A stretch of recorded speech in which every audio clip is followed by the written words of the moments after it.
जाय इउपिपिएलआ माखासे खामानि मावनो हायि बेफोरखौ जों मावगोन आरो बेजों लोगोसे जोङो मोजाङै कारापसननिफ्राय जोङो फ्रि खालामगोन।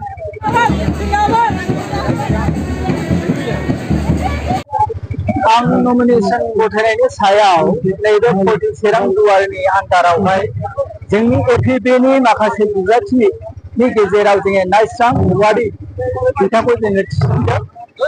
जोङो बे नमिनेशन दिनै गथायगोन।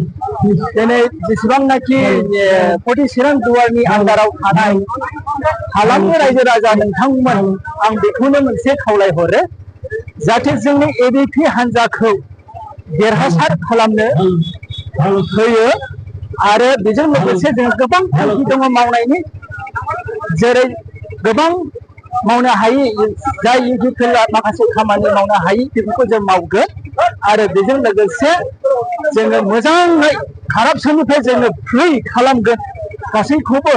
आरो आं बेजों लोगोसे जेसेबांनाखि फर्टि चिरां दुवारनि हालामनि लाइमोनफोर सेंग्रा सिख्लाफोर माखासे फरायसाफोर जेसेबांनाखि दङ बिथांमोना जे सिन्था खालामनानै गाव गावनि बेसेन गोसा भटखौ होनानै जेन गावनि थानो मोन्थाय गावनि जिनाखि मोन्थाय बे लामाखौ नागिरनानै लानो हायो बेनि थाखायनो जोंखौ मदद हो। फैबाय थानाय मदद खालामनो थाखाय रायजो राजानि सायाव आं रायजो राजाखौ खावलायहरो जोंखौ मदद होनांगौ।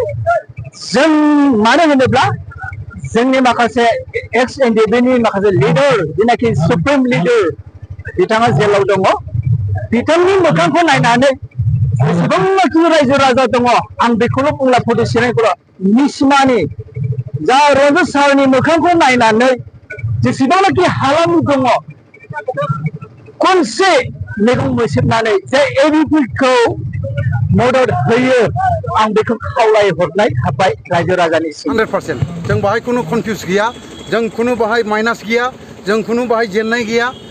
जोंनि नमिनेशनाबो कमप्लिट क्लियार, डकुमेन्ट्सबो कमप्लिट क्लियार आरो जोंनि देरहानायाबो क्लियार।